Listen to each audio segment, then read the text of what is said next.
ठीक है, ठीक। ओके।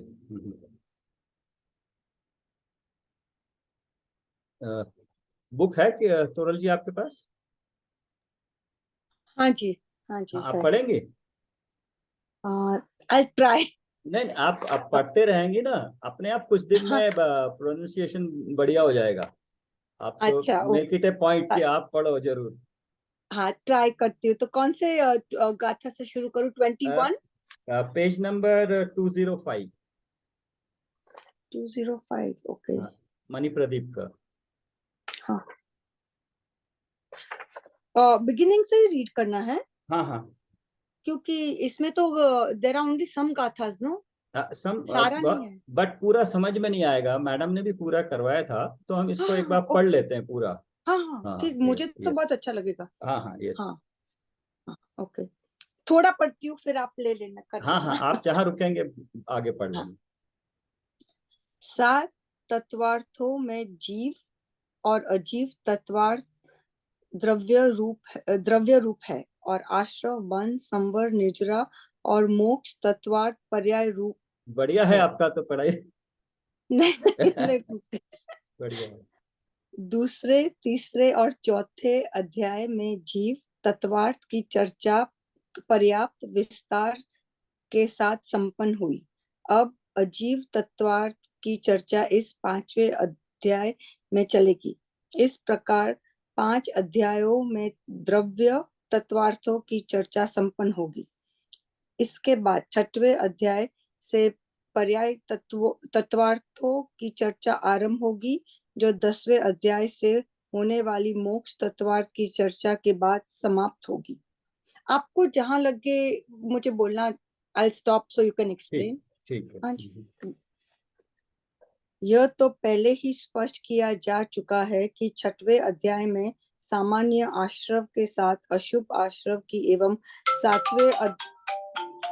सातवें अध्याय में शुभ आश्रव की चर्चा होगी। 8वें अध्याय में बंध, 9वें अध्याय में संवर, निर्जरा एवं 10वें अध्याय में मोक्ष तत्वार्थ की चर्चा होगी। अजीव तत्वार्थ की चर्चा करने वाले इस अध्याय में जैन दर्शन के मर्म को उद्घाटित करने वाले ऐसे 6 सूत्रों पर भी चर्चा होगी, जिनका संबंध अकेले अजीव तत्वार्थ से नहीं है, अपितु वे पूरे जैन प्रकाश डालने वाले होंगे। वे महत्वपूर्ण सूत्र निम्न अनुसार है। सद द्रव्य लक्षणम, उत्पाद द्रव्य द्रोव युक्तम सत, गुण उत्पाद व्यय पर्याय द्रव्य युक्तम सत, यस। द्रव्य, उत्पाद वय द्रव्य युक्तम सत, गुण पर्यायवत द्रव्यम, द्रव्याश्रय गुणान गुणा, द्रव्याश्रय तद्भाव, निर्गुणा गुणा। द्रव्याशया निर्गुणा गुणा, तद्भाव परिणाम, उसको अपीड़ता न थोड़ा पीड़ता सा से। तदभाव, बिकॉज वो है ना सेमी कॉलन परिणाम है, उसको हाँ, संस्कृत का है तो तद्भाव परिणाम, अप, अपीड़ता न अर्पितान अर्पित सिद्धि। अपीड़ता न। प्लीज अभी आप करेंगे? हाँ, ये थैंक यू। बेसिकली यहाँ पर इन्होंने लेआउट बताया है कि किस तरह से 7 तत्वों का और 10 अध्यायों में किस तरह से प्रोग्रेस होगा। और इसमें ये सूत्र बताए हैं कि ये बेसिकली ये सभी किसी एक तत्व पे काम नहीं करते हैं, ये सभी के लिए सत द्रव्य लक्षणम, हर द्रव्य का लक्षण उसकी सत्ता है। उत्पाद व द्रव्य युक्तम सत्य, प्रत्येक द्रव्य में उत्पाद व द्रव्य चलता रहता है। गुण पर्याय होती है, प्रत्येक द्रव्य में द्रव्य की गुण पर्याय होती है। सारे गुण द्रव्य के आश्रय पे होते हैं। और उस तत्भाव परिणाम है, हर जीव का उस वक्त जो भाव का परिणाम होता है उसका भाव होता है अर्पिता अनर्पित सिद्धे। अजीव द्रव्य, विगत अध्याय में हुई जीव की चर्चा के उपरांत अब अजीव तत्वार्थ की चर्चा आरंभ करते हैं। अजीव काया धर्मा धर्माकाश पुद्गलः, इसको आप भी पढ़िए एक बार, साथ साथ पढ़िए, कोई अजीव, बात नहीं। हाँ, हाँ, अजीव काया अजीव काया धर्मा धर्मा धर्मा धर्माकाश पुद्गलः। धर्माधर्माकाश पुद्गला द्रव्याणि द्रव्याणि जीवाश्च जीवाश्च नित्यावस्थितान्य रूपाणि नित्यावस्थितान्यरूपाणि रूपिणः पुद्गलः। रूपिणः पुद्गलः। धर्म अधर्म आकाश और पुद्गल ये चार द्रव्य अजीव और कायवान बहुप्रदेशीय अजीव काय है। धर्म अधर्म आकाश और पुद्गल ये सभी द्रव्य हैं, जीव भी द्रव्य हैं। उक्त द्रव्य नित्य हैं, अवस्थित हैं और अरूपी हैं। पुद्गल द्रव्य रूपी हैं। ये सभी द्रव्यों के गुण बता रहे। धर्म अधर्म आकाश और पुद्गल ये चार द्रव्य जीव से भिन्न होने से, जीव रूप न होने से अजीव है और बहुप्रदेशी होने से कायवान है। इस प्रकार अजीव काय है। यहाँ काय शब्द का भाव भव प्रदेशी होना ही है। इसमें यहाँ पे आप ऑब्जर्व करोगे तो यहाँ आकाश द्रव्य अभी आया नहीं है, आकाश द्रव्य बाद में आएगा। काल द्रव्य, काल द्रव्य। धर्म अधर्म आकाश और पुद्गल ये चारों अजीव और काय होने के साथ साथ द्रव्य भी है। जीव भी द्रव्य है, यद्यपि जीव अजीव द्रव्य, यद्यपि जीव अजीव द्रव्य नहीं है, तथापि जीव द्रव्य तो है ही। समान रूप से सभी छह द्रव्य हैं। जिसमें स्पर्श रस गंध और वर्ण पाए जाते हैं उस द्रव्य को रूपी कहते हैं। अभी कहे गए पांच द्रव्यों में मात्र एक पुद्गल में ही स्पर्श रस गंध और वर्ण पाए जाते हैं, अतः एकमात्र वही रूपी है, शेष सभी द्रव्य अरूपी है। ये एक एक का अभी तक जितना ही बताया था द्रव्य के में जीव के गुण बताए थे सारे, और अभी जो है अजीव द्रव्य में पांचों बाकी द्रव्य हैं उनके गुण बता रहे हैं। गुण इसलिए जानना जरूरी है कि गुण से उस द्रव्य की पहचान होती है। पुद्गल कहते हैं तो जैसे पुद्गल जो भी संसार में दिखाई देता है स्कंद रूप में वो सब पुद्गल है, जो भी दिखाई देता है। तो इस तरह से उसको गुणों को जानने से हम उससे भेद विज्ञान कर सकते हैं, भेद कर सकते हैं। तो इसलिए उसका गुण जानना जरूरी है। तो स्पर्श रस गंध और वर्ण हर पुद्गल में स्पर्श रस गंध और वर्ण पाए जाते हैं। स्पर्श मतलब टच करने से ठंडा गर्म, इस तरह से उसके 8 विभाग है। हल्का भारी है, रस है मीठा है, चरपरा है, खट्टा, इस तरह से 5 होते हैं। गंध अच्छी बुरी गंध होती है और वर्ण पाए जाते हैं, मतलब वो दिखाई देता है। तो जो भी हमें आसपास हमें दिखाई दे रहा है वो सब पुद्गल है। और अरूपी का मतलब हमारे इंद्रिय से उसको दिखाई नहीं दे पाना, इंद्रियों से ग्रहण नहीं करते, लेकिन रूप तो होता है उसका कुछ न कुछ, वो हमें नहीं दिखाई देता इंद्रियों से। यह अध्याय अजीव तत्वार्थ का निरूपण करने वाला अध्याय है, इसलिए इसमें सर्वप्रथम अजीव द्रव्यों की चर्चा की गई है। यद्यपि द्रव्य 6 प्रकार के हैं, जीव पुद्गल धर्म अधर्म आकाश और काल, तथापि यहाँ पहले सूत्र में धर्म अधर्म आकाश और पुद्गल इन 4 द्रव्यों की बात प्रारंभ की है, क्योंकि यहाँ उन्हीं को लेना अभिष्ट था जो अजीव हो और बहुप्रदेशी हो। क्योंकि यहाँ पे पांचों द्रव्य अजीव है, जो जीव को छोड़ के सब यहाँ पे लेना चाहिए था, लेकिन लिया क्यों नहीं है? क्योंकि 4 की कैटेगरी एक है और बचा हुआ जो एक द्रव्य है काल द्रव्य वो अलग है, इसलिए इसको बाद में अलग लेंगे। फिर भी वो पांचों मिलके अजीव ही हैं।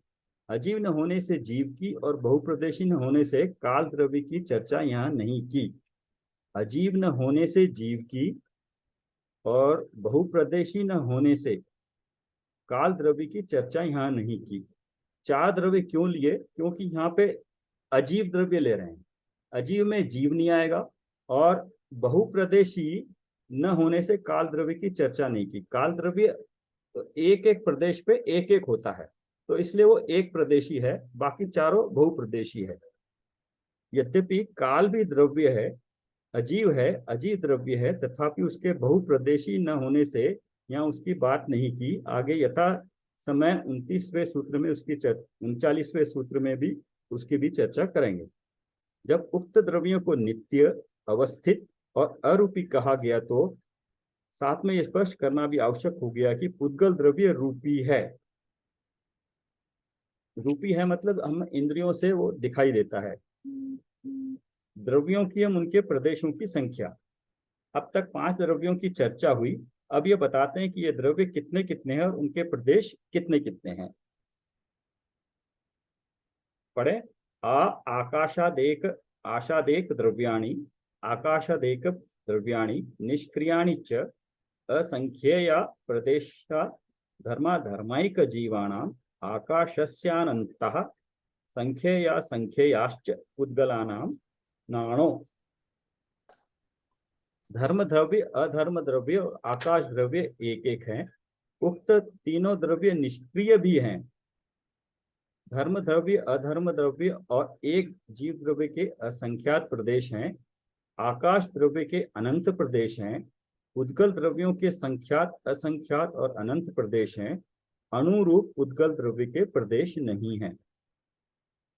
देश मतलब ये आकाश में कितनी स्पेस ऑक्युपाई करता है, एक एक परमाणु कितना स्पेस आकाश का ऑक्युपाई करता है, और वो उसके नंबर कितने हैं। धर्म, अधर्म और आकाश द्रव्य एक एक ही है।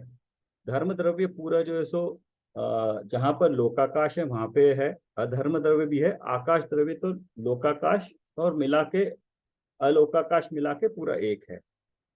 और निष्क्रिय भी है, मतलब उनमें कोई क्रियावती शक्ति नहीं है, वो हिलते डुलते नहीं है, जो जैसे हैं वैसे ही हैं। धर्म द्रव्य एक है, अधर्म द्रव्य एक है और आकाश द्रव्य भी एक ही है। धर्म द्रव्य, अधर्म द्रव्य और आकाश द्रव्य में क्षेत्र से क्षेत्रांतर रूप क्रिया नहीं होती। इन द्रव्यों का गमनागमन नहीं होता है, ये मूवमेंट नहीं करते हैं। धर्म द्रव्य में असंख्यात प्रदेश होते हैं, अधर्म द्रव्य में असंख्यात प्रदेश होते हैं और एक जीव द्रव्य में भी असंख्यात प्रदेश होते हैं। तात्पर्य है कि उन तीनों के प्रदेशों की संख्या समान है, क्योंकि असंख्यात यहाँ पे कितने, जितने लोक में जितने प्रदेश हैं पूरी उतनी जगह पे धर्म द्रव्य है, तो उसके भी बराबर हो गए। उतने ही अधर्म द्रव्य है। और जीव द्रव्य के तो कहोगे कि अभी तो जितना शरीर प्रमाण है, जिस शरीर में होता है उसके शरीर प्रमाण होता है, लेकिन जब समुद्गात होता है तब वो पूरे आकाश, लोकाकाश में फैल जाता है। तो तब आत्मा का एक एक प्रदेश लोक के लोकाकाश के एक एक प्रदेश पे समा जाता है, इतना फैल सकता है। लोकाकाश और अलोकाकाश दोनों का मिला हुआ आकाश एक अखंड आकाश द्रव्य है। उक्त अखंड आकाश द्रव्य के अनंत प्रदेश होते हैं। लोकाकाश के प्रदेश असंख्य हैं। उद्गल द्रव्य मूलतः तो अणु ही है और वह एक प्रदेशी ही होता है। एक प्रदेशी पदार्थ को अप्रदेशी भी कहते हैं। अनेक परमाणुओं के पिंड रूप स्कंद को संख्यात प्रदेशी, असंख्यात प्रदेशी और अनंत प्रदेशी भी कहा गया है। बेसिक रूप में पुद्गल जो है सो एक स्मॉलेस्ट यूनिट जो है सो उसका ये है, अणु है। लेकिन एक अणु स्वतंत्र रूप से नहीं मिलता है कहीं पर भी, लेकिन उसको केवल ही देख सकते हैं, उसका अस्तित्व अलग है।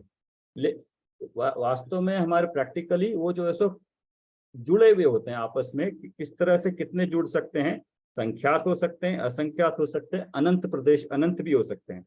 इस प्रकार पुद्गल द्रव्य निश्चय नय से एक प्रदेशी या अप्रदेशी, और निश्चय नय से और व्यवहार नय से संख्यात प्रदेशी, असंख्यात प्रदेशी और अनंत प्रदेशी है। यह नंबर और टाइप बता दिए। अभी द्रव्यों का अवगाह है। अब ये बताते हैं कि वे द्रव्य रहते कहाँ हैं, रहते कहाँ पर है, और आकाश का कितना स्पेस ऑक्युपाई करता है एक एक द्रव्य। पढ़िए साथ में। लोकाकाशेव काशेव गाहा धर्मा धर्मयो कृत्स्ने एक प्रदेशादिषु भाज्य पुद्गलानां असंख्येय भागादिषु जीवानां प्रदेश संहार विसर्पाभ्याम प्रदीपवत।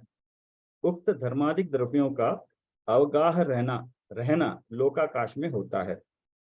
धर्म और अधर्म द्रव्य संपूर्ण लोकाकाश में व्याप्त है।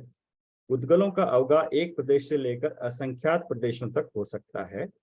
जीवों का अवगाह लोकाकाश के असंख्यात भाग से लेकर संपूर्ण लोकाकाश तक हो सकता है। जिस प्रकार दीपक का प्रकाश कम अधिक स्थान में बन जाता है, उसी प्रकार जीव के प्रदेशों का संकोच विस्तार स्वभाव के कारण वह लोकाकाश के असंख्यात भाग आदि में बन जाता है। मतलब ये कम ज्यादा हो सकता है, जिस शरीर में होता है उसका आकार का होता है। शरीर छोटा हो तो उतने प्रदेश ऑक्युपाई करता है, बढ़ जाता है तो उसके हिसाब से संकोच और विस्तार करने की इसमें शक्ति है। आगे कोई पढ़ेगा? और योगिता जी पढ़ेंगे? बुक है आपके पास? मैं तो मैं पढ़ूं। हाँ पढ़िए प्रमोद जी। हाँ, आकाश के जिस भाग में सभी द्रव्य पाए जाते हैं, इस भाग को लोकाकाश कहते हैं। शेष भाग को अलोकाकाश कहते हैं। अलोकाकाश में मात्र आकाश आकाश ही है, अन्य कोई द्रव्य नहीं। ये इस लोकाकाश और संपूर्ण अलोकाकाश किया है ऐसे नाम कहने को, लेकिन दोनों मिला के अलग अलग अलग अलग नहीं है एक ही है। एक टोटल है, उसमें उसके हिस्से में बाकी पांचों द्रव्य रहते हैं, तो उसको लोकाकाश बोला है। बराबर। इस संपूर्ण लोकाकाश में धर्म और अधर्म द्रव्य उसी तरह व्याप्त हैं, जिस तरह तिल में तेल व्याप्त रहता है। ध्यान रहे, पुद्गल का प्रत्येक परमाणु स्वतंत्र परिपूर्ण द्रव्य है। अतः निश्चय से तो पुद्गल द्रव्य एक प्रदेशी ही है, अप्रदेशी है। वह भी अस्थिकाय नहीं है। पुद्गल को तो स्कंद की अपेक्षा उपचार से बहुप्रदेशी या अति अस्थिकाय कहा जाता है। यदि पुद्गल का एक परमाणु अबद्ध अवस्था में है, तो उसे रहने के लिए आकाश का एक प्रदेश चाहिए, क्योंकि एक प्रदेश से कम जगह में वह रह नहीं सकता और एक प्रदेश में अधिक जगह वह घेर नहीं सकता।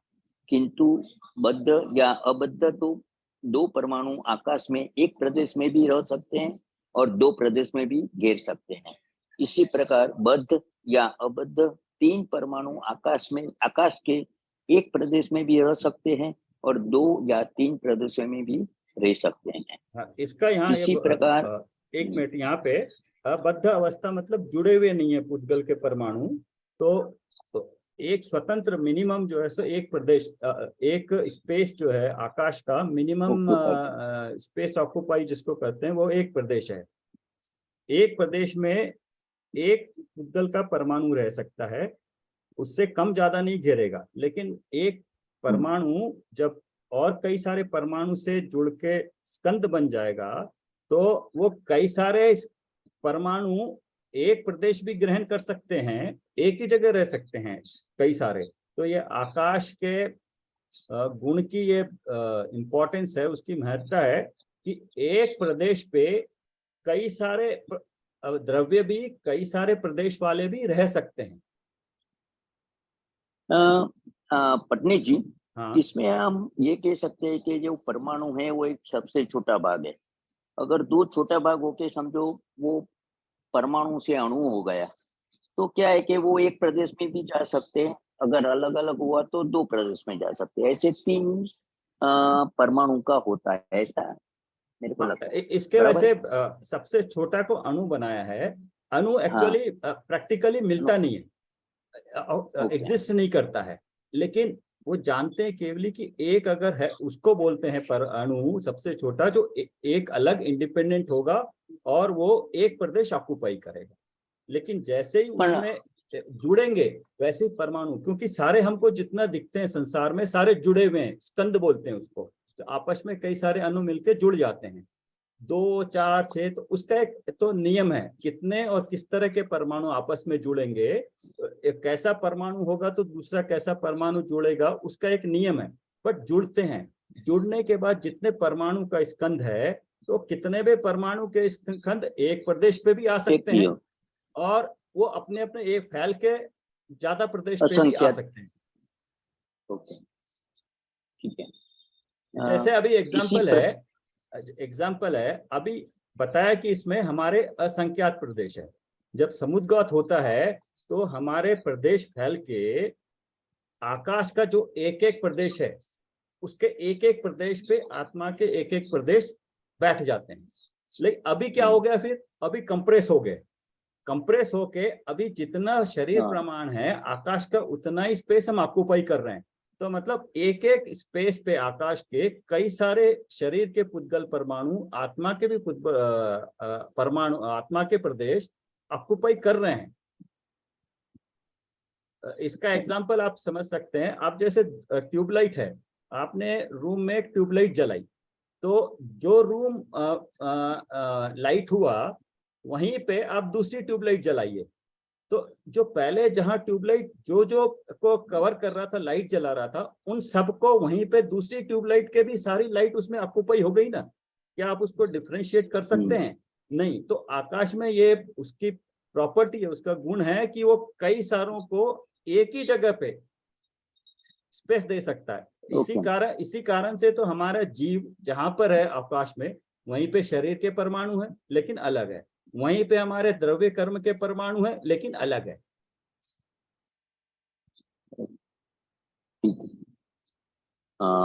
इसी प्रकार आगे बढ़ते जाए तो संख्या बद्ध या अबद्ध परमाणु एक प्रदेश में भी बन सकते हैं और 2, 3, 4 संख्यात प्रदेशों को भी घेर सकते हैं। इसी प्रकार असंख्यात और अनंत परमाणु भी एक प्रदेश से लेकर लोकाकाश प्रमाण क्षेत्र को घेर सकते हैं, जो आपने अभी बताया वो। यस, कुछ भी कॉम्बिनेशन हो सकता है, कुछ भी कॉम्बिनेशन पॉसिबल है। सूत्र में कहे गए एक प्रदेश आदि से भाग्य का आशय यही है। अब असंख्य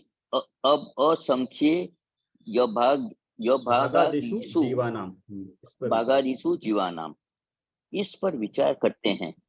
एक जीव लोक के असंख्यात भाग में लेकर संपूर्ण लोकाकाश में व्याप्त हो सकता है। केवली समुद्रघात के समय एक समय ऐसा समुद्र नहीं है, समुद्र है। हाँ, समुद्रघात या नहीं, द्र नहीं है के समुद्रघात। हाँ, समुद्रघात यस यस। हाँ, केवली समुद्रघात के समय एक समय ऐसा आता है कि जब यह जीव लोकाकाश के संपूर्ण प्रदेश में व्याप्त हो जाता है, क्योंकि एक जीव के भी उतने ही प्रदेश हैं जितने लोकाकाश के हैं। प्रश्न, यद्यपि एक जीव अधिक से अधिक तो संपूर्ण लोक को घेर सकता है, पर उसे रहने के लिए कम से कम कितना स्थान चाहिए? तो उसके उत्तर में दिया है कि इस प्रश्न के उत्तर में कहा है कि कम से कम लोक का असंख्यात भाग तो चाहिए ही। एंड यहाँ एक प्रश्न यह भी संभव है कि लोक का असंख्यात भाग तो एक प्रदेशी होगा, क्योंकि लोकाकाश असंख्यात प्रदेशी है। इसका उत्तर यह है कि असंख्यात भी तो असंख्यात प्रकार का होता है। असंख्यात प्रदेशी लोकाकाश का असंख्यात भाग ऐसा भी हो सकता है कि जिसमें असंख्यात प्रदेश हो। ध्यान रहे, जीव लोकाकाश के एक प्रदेश में नहीं बनता, उसे रहने के लिए असंख्य प्रदेश तो लगते ही हैं। एक प्रश्न यह भी हो सकता है कि ऐसी स्थिति में असंख्यात प्रदेशी लोकाकाश में असंख्य प्रदेशी अनंत जीव कैसे रह सकते हैं, और लोकाकाश प्रमाण असंख्यात प्रदेशी जीव लोक के असंख्यात भाग आदि रूप शरीर में कैसे रह सकता है? इन प्रश्नों का समाधान आचार्य पूज्यपाद अपने सर्वात सिद्धि नामक ग्रंथ में इस प्रकार करते हैं। जीव 2 प्रकार के हैं, सूक्ष्म और बादर। अतः उनका लोकाकाश में अवस्थान बन जाता है, वो बादर जीव है। उनका शरीर तो प्रतिघात सहित होता है, किंतु जो सूक्ष्म है, यद्यपि वे सशरीर है, तो भी सूक्ष्म होने के कारण एक निगोदिया जीव लोकाकाश के जितने प्रदेशों में अवगाहन करता है, इतने में साधारण शरीर वाले अनंतानंत जीव रह जाते हैं। वे परस्पर में और बादरों के साथ व्याघात को प्राप्त नहीं होते। इसलिए लोकाकाश में अनंतानंत जीवों के अवगाह में कोई विरोध नहीं आता। पुनः शंकाकार का कहना है कि जब एक जीव के प्रदेश लोकाकाश के बराबर बतलाते हैं, तो लोक के असंख्यातवें भाग में यह जीव कैसे रह सकता है? उसे तो सब लोग व्याप्त करने के ही रहना चाहिए। इसी का समाधान करते हुए कहते हैं कि प्रदीप के समान जीव के प्रदेशों में संकोच विस्तार की शक्ति होने के कारण लोकाकाश के असंख्य भागादिक में जीवों का अवगान बन जाता है। जिस प्रकार एक कमरे को एक दीपक अपने प्रकाश से भर देता है, उसी एक कमरे में अन्य अनेक दीपकों का प्रकाश भी समा जाता है, जो आपने अभी बताया। एक दीपक का प्रकाश पूरे कमरे में भी व्याप्त होता है और उसे छोटी पेटी अथवा घड़े में रख जाए तो इतने में भी सिमट सकता है। यह प्रकाश के सिकुड़ने और फैलने की शक्ति के कारण ही होता है। इसी प्रकार जीवों में संकोच विस्तार की असीम शक्ति है। इस प्रकार लोकाकाश में असंख्य प्रदेशों में असंख्य प्रदेशी अनेक जीव समा जाते हैं। आपको कुछ कहना है? नहीं, एक तो जीव दो प्रकार के बताए हैं, सूक्ष्म और बादर। हाँ। सूक्ष्म जीव जो है, जो पूरे आकाश में भरे हुए हैं और उनकी मूवमेंट बिना किसी ऑब्स्ट्रक्शन के, बिना कोई रोके टोके, वो दीवार के आर पार कहीं भी शरीर के आर पार जा सकते हैं। वो न तो हमारा घात करते हैं, हमको कोई नुकसान पहुंचाते हैं, न हम उनको कुछ नुकसान पहुंचा सकते हैं। बाकी बादर जीव है, बादर जीव किसी न किसी, हमारे शरीर में कई सारे बादर निगोदीय जीव होते हैं, वो हमारे शरीर के आश्रय से होते हैं। तो इसलिए कहते हैं ना कि एक एक जीव की हत्या, जितने भी तिर्यंच होते हैं, पशु पक्षी या उनकी अगर एक की हत्या करते हैं तो उसके निमित्त से वो सारे अनंत जो बादर निगोदीय जीव है उनकी भी हत्या होती है, उनका भी पाप अपने सिर लगता है। इस तरह से कहते हैं। ओके, बराबर है। ये बाकी अभी दीपक का next तो बता दिया है। दीपक का तो एग्जाम्पल है, बट हर जीव का जो जिस शरीर में रहता है उस शरीर के प्रमाण में उतने उसके प्रदेश ऑक्युपाई कर लेता है, उससे न कम होता है, न शरीर के बाहर होता है, न शरीर से कम होता है। तो इसलिए जहां जहां शरीर है वहां वहां पर आत्मा है, वहां वहां पर जीव है। ओके। अभी नेक्स्ट उपकार निर्देश। हाँ। अब द्रव्यों के परस्पर उपकार का निर्देश किया जाता है। गति स्थिति त्युपग्रहौ धर्माधर्मयोरुपकार। गति स्थित्योपग्रहो धर्माधर्मयोरुपकारम। आकाश्या, ये लास्ट में जो है ना उसको नहीं, सभी लोग पढ़िए, वो अब मुंह पे आता जाएगा, चाहे गलत हो जाए मुंह पे आएगा। सब लोग पढ़िए साथ में। गति स्थित्यो ग्रहौ ग्रहौ धर्माधर्म योग रूपकारः। पढ़िए रूपकारः। ओके। हाँ। आकाशस्य वगाह शरीरवाङ् मनः प्राणापानः उद्गलानां सुख दुःख जीवित मरणोपग्रहाश्च परस्परो ग्रहो जीवानां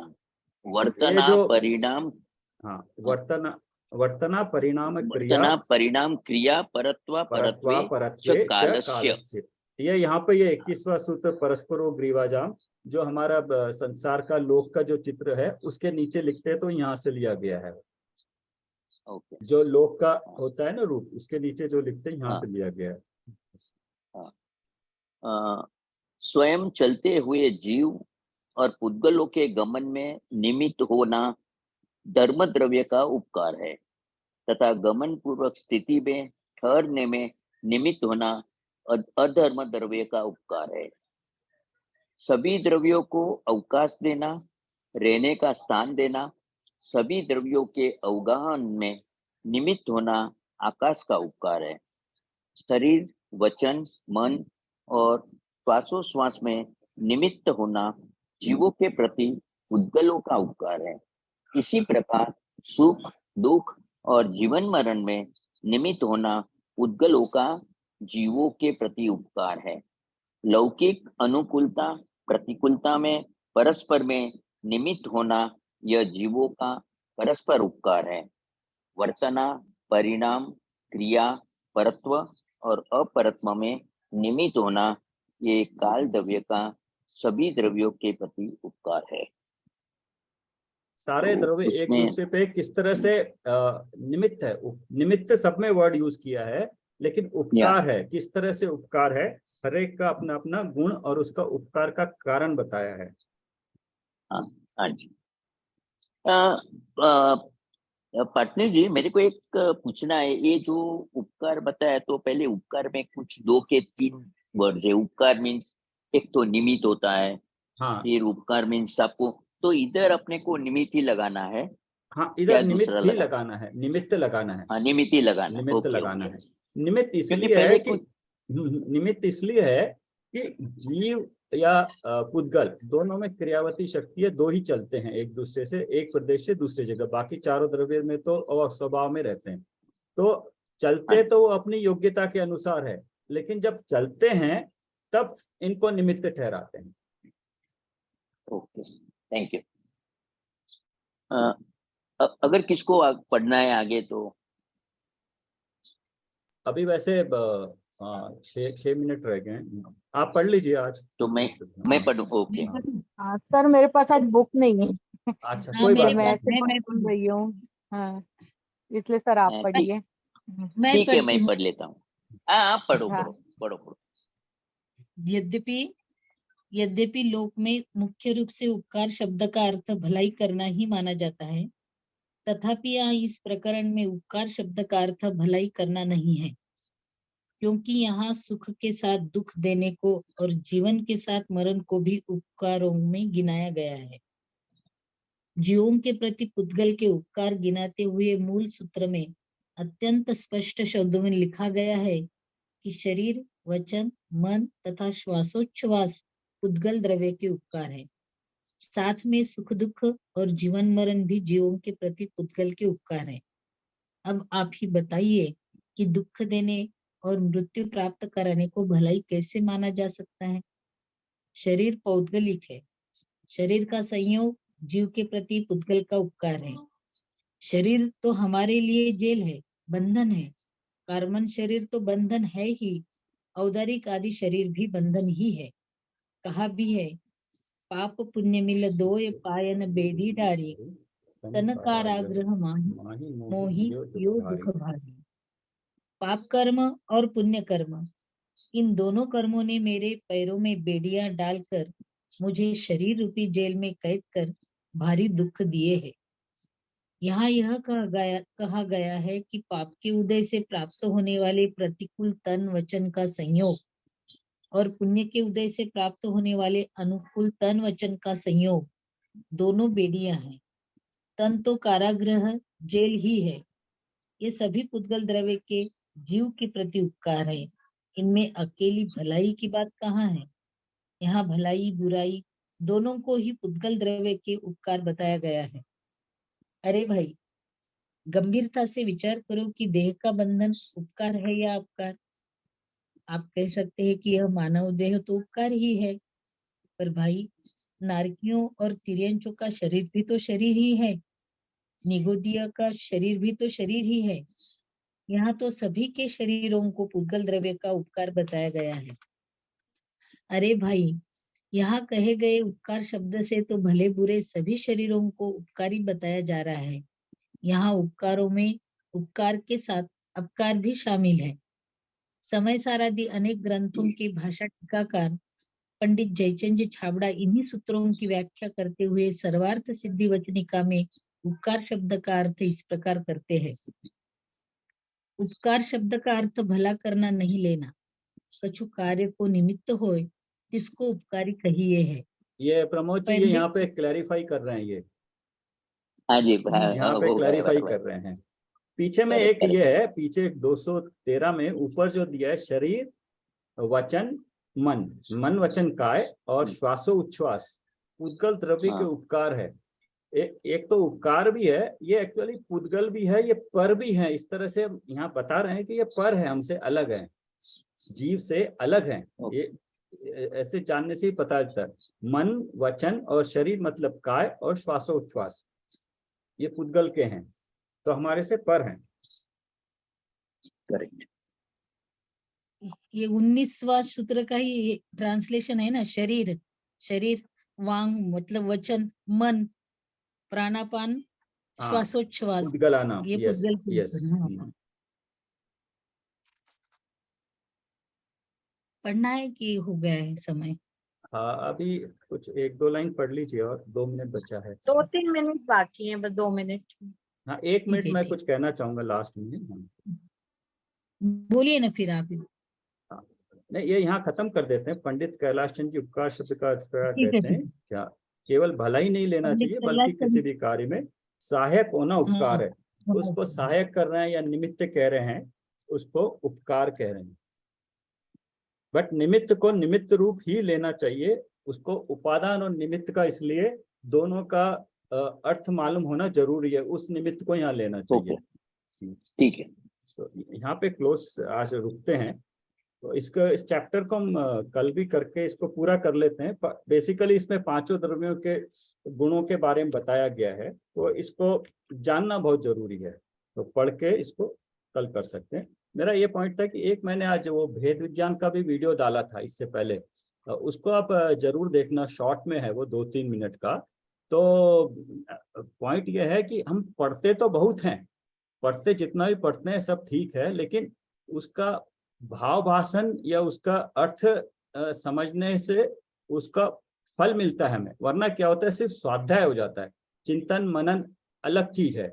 जो चीज पढ़ी है उसको पढ़ना, तो स्वाध्याय जैसे साथ में पढ़ना करना वो तो हो गया, बट जो चिंतन है वो अपना स्व का होता है। जो चीज पढ़ी है वो ऐसे ही है या उसमें कोई डाउट है उसको क्लैरिफाई करना, वो चिंतन हर एक का अपना इंडिविजुअल का होता है। वो करना जरूरी है, वो अपना इंडिविजुअल का कुछ ना कुछ सीमाएं निकाल के, क्योंकि चिंतन के बाद ही निर्णय हो सकता है। वरना चिंतन में जितने भी डाउट्स हैं वो सारे क्लियर हो जाएंगे, या समझ में आएगा या कुछ समझ में नहीं आया। तो इसलिए वो उसमें भी बताया कि भेद विज्ञान में करना क्या है, कैसे भेद विज्ञान करना है। वरना क्या होगा, स्वाध्याय से जितना कर रहे हैं अगर उस पर चिंतन नहीं करेंगे तो उसका पूरा जो फल मिलना चाहिए वो पूरा फल नहीं मिलेगा। तो भेद विज्ञान के लिए और स्वाध्याय के बीच में उसमें भी बताया अवलोकन करना है। स्वाध्याय कर लिया, उसके बाद चिंतन। चिंतन मतलब उसमें अवलोकन। अवलोकन मतलब उसका अर्थ, उसका भाव भाषण समझने का कोशिश करना चाहिए। तो उसको आप वीडियो को आप देख सकते हो।